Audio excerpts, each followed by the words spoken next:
Hello guys, उम्मीद है आप लोग खैरियत से होंगे। तो आज की वीडियो में मैं आप लोगों को ऑटो रिफ्रैक्टोमीटर का जो है यूज़ का फुल तरीका आप लोगों को डिमॉन्स्ट्रेट करके दिखाऊंगा। ठीक है, बहुत सारे ऑटो रेफ के मार्केट्स में होते हैं। मेरे पास इस वक्त जो है ये आपके पास ऑटो कैरेटो रिफ्रैक्टोमीटर है, यानी इसमें आप जो है की रीडिंग्स, जो कॉर्निया की रीडिंग्स है, आप इससे वो भी मेजर कर सकते हैं। तो मैं अभी आप लोगों को ये डिमॉन्स्ट्रेट करके दिखाता हूँ। तो गाइस, सबसे पहले आप लोगों को बता दूं कि ये जो ऑटो रेफ है ये आपके पास 220 वोल्ट और हमारे पास 110 वोल्ट दोनों पे चलता है। ठीक है, यहाँ पे इसका क्या है, मेन स्विच होगा। ठीक है, इसको यहाँ से क्या ऑन करते हैं। ठीक है, यहाँ से हमने क्या ऑटो रेफ को ऑन किया और इसके साथ हमारे पास ये हाइड्रोलिक टेबल आता है। ठीक है, ये आप कोई भी यूज़ कर सकते हैं। इसका मेन फंक्शन आपके पास क्या बहुत सिंपल होगा कि आपके पास जो फुल सेटअप है उसको हमारे पास क्या अप एंड डाउन करने में क्या हमारे पास एक्चुअली जो है हेल्प कर रहा होता है। अभी ऑटो रेफ यहाँ पे हमारे पास क्या ऑन हो चुका है। ठीक है, यहाँ पे आप लोगों को क्या है रीडिंग्स दिख रही होगी। ये आपके पास क्या रिफ्रैक्टिव एरर आपके पास स्फेरिकल में दिखाएगा। ठीक है, ये आपके पास सिलेंड्रिकल कंपोनेंट है इसका। यहाँ पे आपके पास अगर सिलेंड्रिकल कंपोनेंट है तो उसकी एक्सिस हमारे पास शो कर रहा होता है।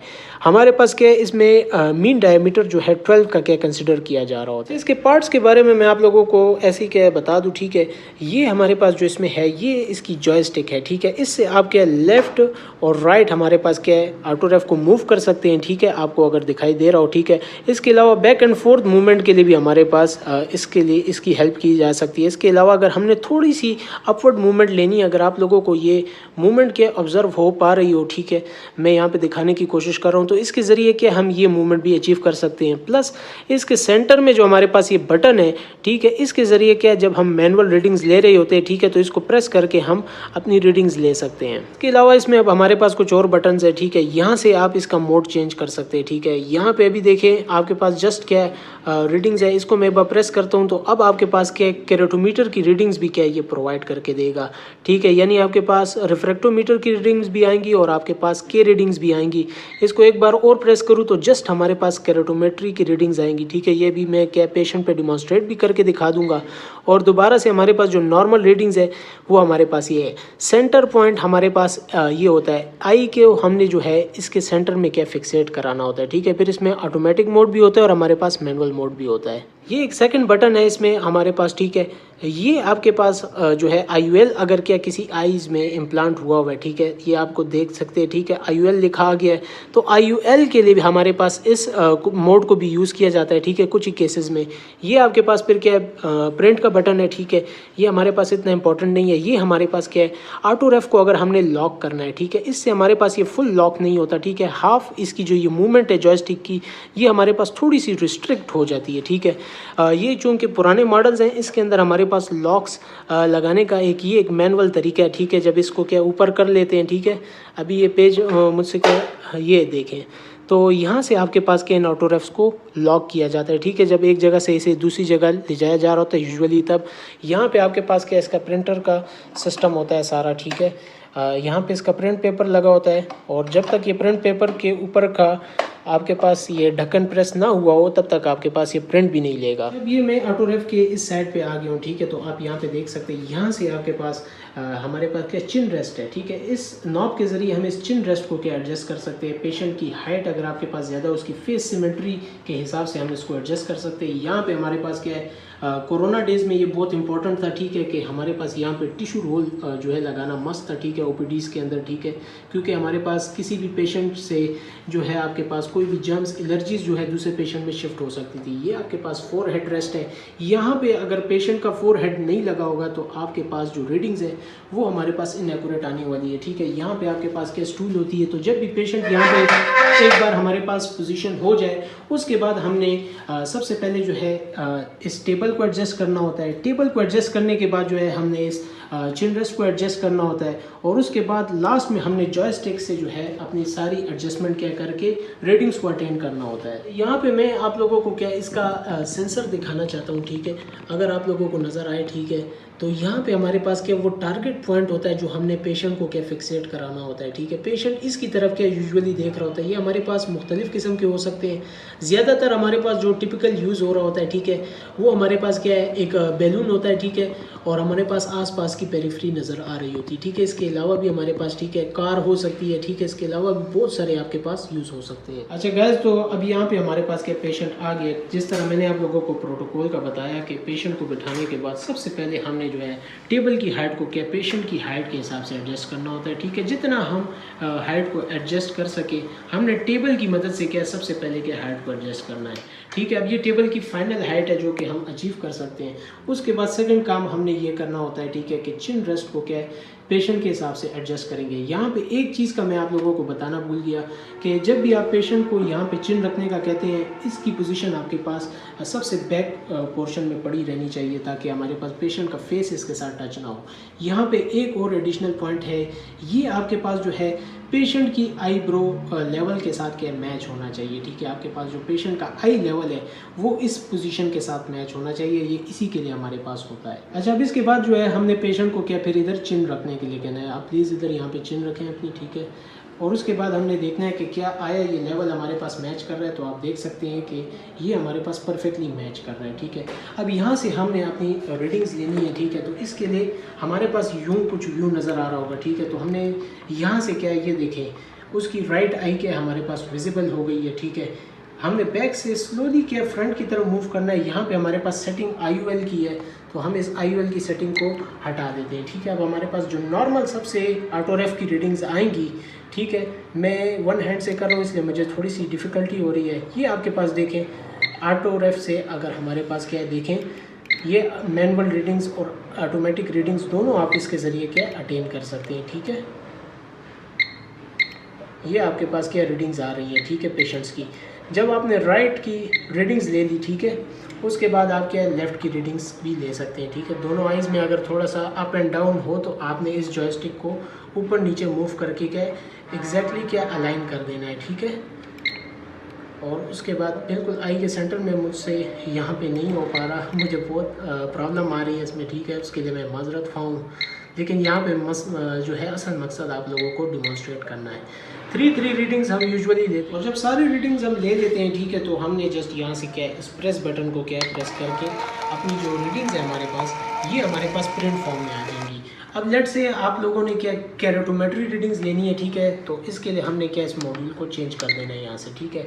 अब आपके पास क्या है दोनों रीडिंग्स आ रही हैं, ठीक है। आप इसको क्या एक बार और प्रेस करें, ठीक है, KRT यानी आपके पास सिर्फ कैरेटोमेट्री रीडिंग्स अचीव होंगी, ठीक है। तो इसको भी क्या उसी सेम तरीके से क्या है अचीव कर लेते हैं, ठीक है।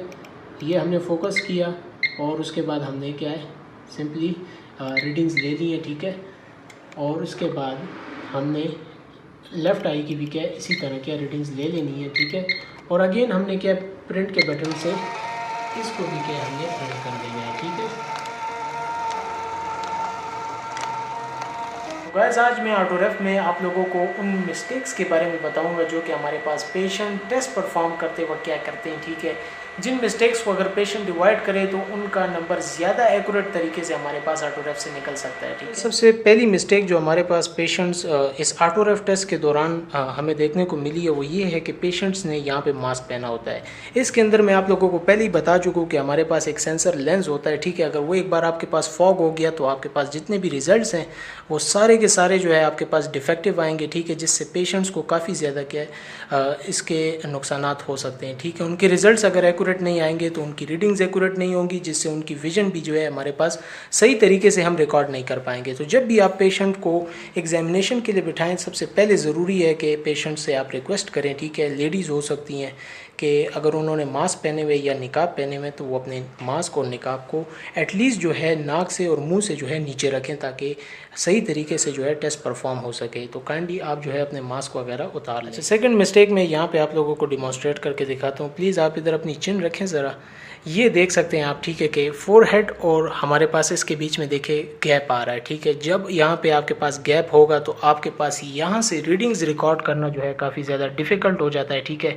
और जितनी भी आपके पास रीडिंग्स है उसमें 2 से 3 डायोप्टर्स तक का एरर आ सकता है, ठीक है, जो कि एक मैसिव एरर है, ठीक है, हमारी रीडिंग्स में। थर्ड मिस्टेक आप देख सकते हैं, ठीक है, आप ज़रा चिन रख के इन्हें डिमॉन्स्ट्रेट करें। ये देखें इन्होंने चिन क्या बहुत ज़्यादा क्या अपनी पोजीशन से आगे रख दी है, ठीक है, जो कि पोजीशन हमारे पास बनी हुई है उससे भी अगर आपके पास चिन चेन आगे होगी तो इस ऑटो रेफ की मूवमेंट हमारे पास नहीं होगी, ठीक है। डायरेक्ट उनका नोज़ जो है टच हो रहा है, ठीक है।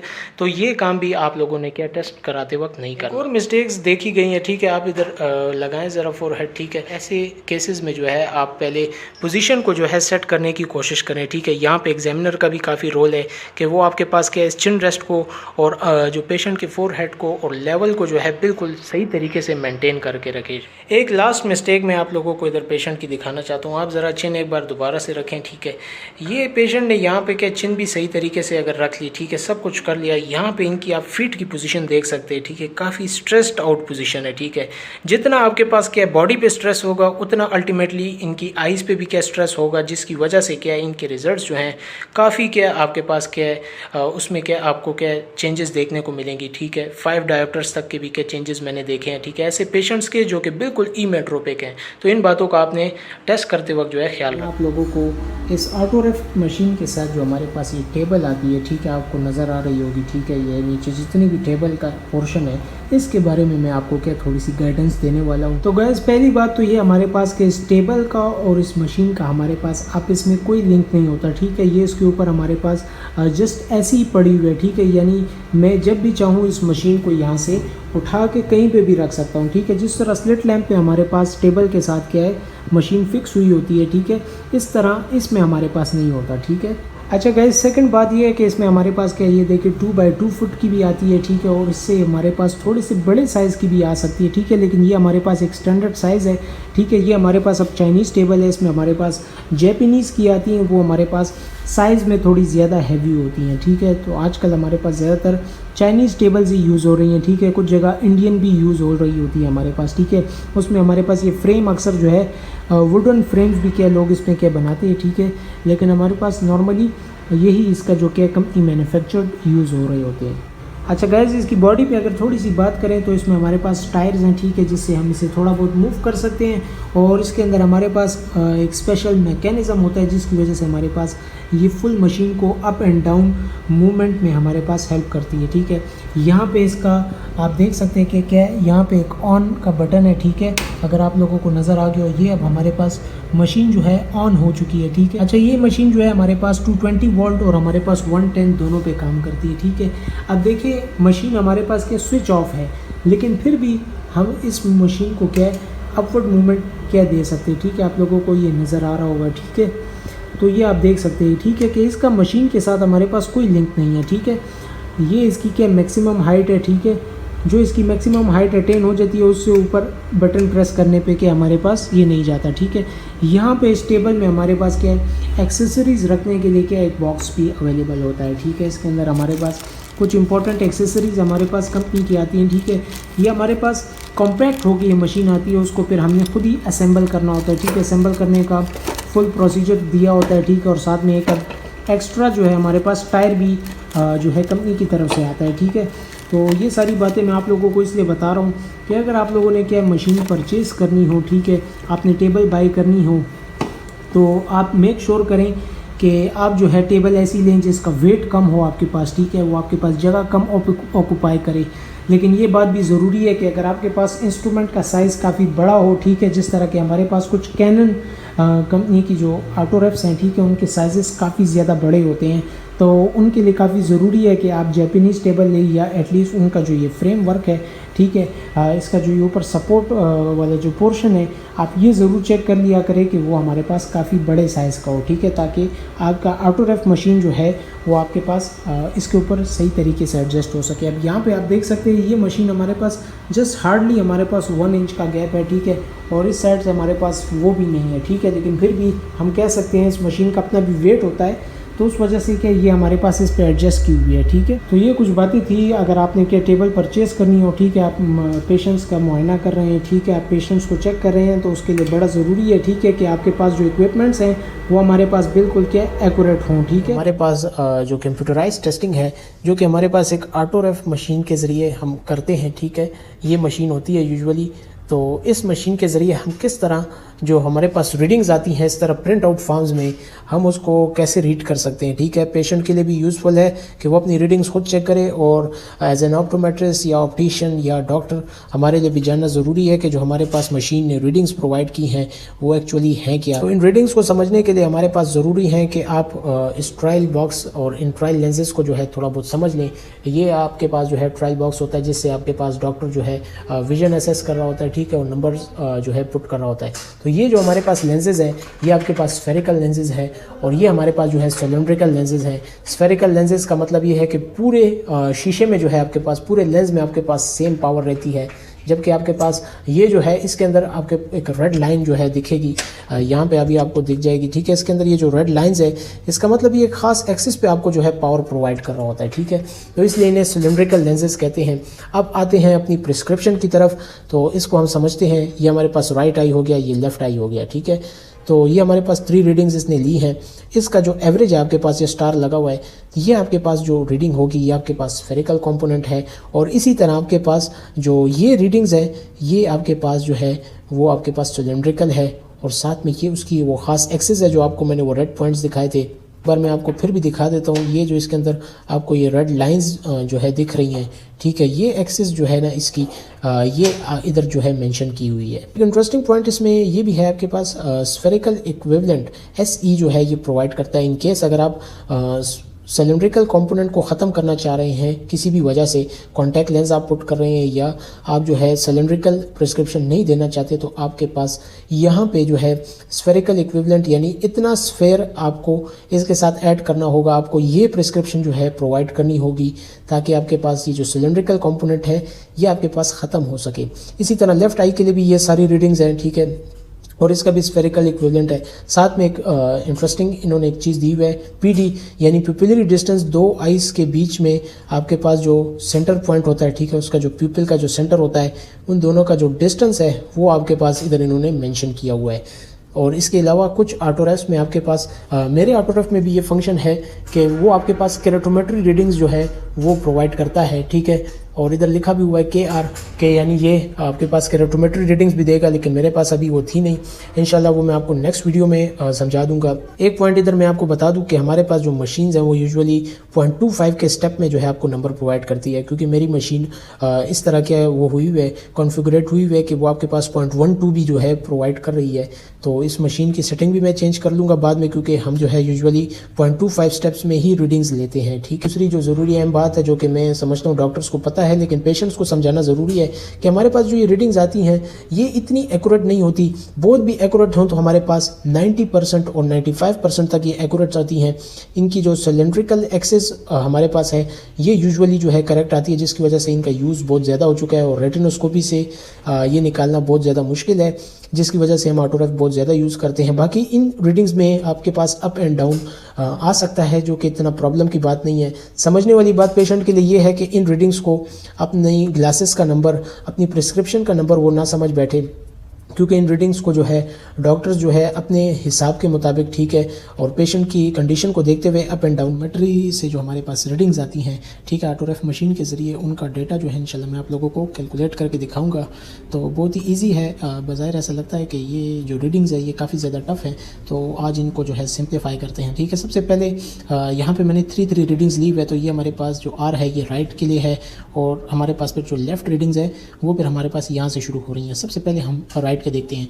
अच्छा, ये यहाँ पे एक लाइन इन्होंने दी हुई है, हर ऑटोरेफ का शायद डिफरेंट सिस्टम हो केरेटोमेट्री के लिए। इन्होंने सबसे पहले हमारे पास एक एवरेज जो है उसका राउंड अबाउट जो है डेटा निकाला हुआ है, ठीक है, जो उनका बिल्कुल एवरेज है इन तीनों रीडिंग्स का मिला के। ठीक है, फिर ये हमारे पास देखिए 1 रीडिंग है, ये हमारे पास 2nd रीडिंग है, ये हमारे पास 3rd रीडिंग है। ये तीनों की तीनों रीडिंग्स हमारे पास राइट आई के लिए हैं। अच्छा, अब इस केरेटोमेट्री डेटा को अगर हम समझे तो हमारे पास यहाँ पे एक H और V लिखा हुआ है, ये हॉरिजॉन्टल सरफेस को मेजर करने के लिए, और एक हमारे पास वर्टिकल सरफेस को मेजर करने के लिए। ठीक है, ये हमारे पास दोनों को मेजर कर रहा होता है। ठीक है, इन दोनों पॉइंट्स पे आपके पास जो है कॉर्निया की पावर कितनी है, ठीक है, डायोप्ट्रिक पावर में भी आपको प्रोवाइड करेगा और साथ में मिलीमीटर में भी आपको प्रोवाइड करेगा। ठीक है, एक इंटरेस्टिंग पॉइंट साथ में इसके ये आपको देखने को मिलेगा कि ये एक्सिस भी देगा। हॉरिजॉन्टल की आपके पास जो एक्सिस है वो राउंड अबाउट 180 के आसपास हो तो वो आपके पास बिल्कुल परफेक्ट होती है। इसी तरह आपके पास वर्टिकल की जितना आपके पास 90 के करीब होगी, इसका मतलब है कि पेशेंट की जो पोजीशन है वो रीडिंग्स लेते वक्त हमारे पास बिल्कुल करेक्ट थी, ठीक है। ये इन एक्सेस को डिफाइन कर रहा होता है। तो अब अगर नॉर्मल वैल्यूज़ की बात करूँ तो हमारे पास 41 से 44 तक जो है वो ऑलमोस्ट जो है नॉर्मल कंसिडर की जाती हैं, ठीक है। इससे ऊपर जो है हमारे पास वो केराटोकोनस का साइन दे रहा होता है। इसी तरह यहाँ पे जो हमारे पास मिलीमीटर में वैल्यू है ये 7.8 से लेके 7.90 तक जो है ये नॉर्मल वैल्यू कंसिडर की जाती है। साथ में सिलेंड्रिकल नंबर भी है हमारे पास एक्स्ट्रा जो है उसकी एक्सिस के साथ हमारे पास शो कर रहा होता है, ठीक है। अब ये इसकी फर्स्ट रीडिंग हो गई है, इसकी सेकंड रीडिंग हो गई है, हमारे पास इसकी थर्ड रीडिंग हो गई। इन तीनों रीडिंग्स का एवरेज मेरा जो ऑटोरेफ है उसने यहाँ पर क्या स्टार्ट में ही दिया हुआ है, ठीक है। ठीक इसी तरह फिर हमारे पास जो है लेफ्ट आई के लिए भी है, ठीक है। 3 रीडिंग्स ली हुई है, उसका एवरेज हमारे पास ऊपर दिया हुआ है डायोप्ट्रिक वैल्यू में 43, ठीक है, और मिलीमीटर में 7.79, ठीक हो गया। इसी तरह एक्सेस पे कि ये किस एक्सेस पे हमारे पास वैल्यूज़ ली हुई है और साथ में सिलेंड्रिकल एरर इसमें कितना है। तो ये 3 रीडिंग्स है, आप जितना चाहें दिल चाहें आप रीडिंग्स ले सकते हैं। वैसे यूजुअली हमारे पास इसकी एक ही रीडिंग जो है काफ़ी होती है। तो उम्मीद है आप लोगों को केराटोमेट्रिक डेटा समझ आ गया होगा। एक बार समराइज़ कर दूं आप लोगों के लिए कि हमारे पास 41 से 44 डायोप्टर तक जो पावर होती है कॉर्निया की, वो ऑटोरेफ में जो केराटोमेट्रिक रीडिंग्स आती हैं वो नॉर्मल कंसिडर होंगी। और साथ में 7.8 से 7.90 ये जो वैल्यू है 7.7 से कह लें, 7.7 से जो 7.90 तक होती हैं या 8 तक भी कह लें आप, तो ये हमारे पास नॉर्मल वैल्यूज़ होती हैं। इससे ऊपर होगा तो हमारे पास एबनॉर्मल वैल्यू स्टार्ट हो जाती हैं और जो कि हमारे पास केराटोकोनस की इंडिकेशन दे रही होती है। और केराटोकोनस फाइंड करने के लिए ही हमारे पास यूजुअली जो है केराटोमेट्री रीडिंग्स ली जाती है। इसके अलावा जब हम IOL कैलकुलेशंस कर रहे होते हैं तो उसमें भी हमारे पास ये केराटोमेट्रिक डेटा जो है ये काफ़ी ज़्यादा इंपॉर्टेंट रहता है। आप लोगों को ये समझ आ गई होगी। फिर भी इसमें आपका कोई क्वेश्चन हो आप मुझसे पूछ सकते हैं। तब तक के लिए मुझे दीजिए इजाज़त और अपनी दुआओं में याद रखिए।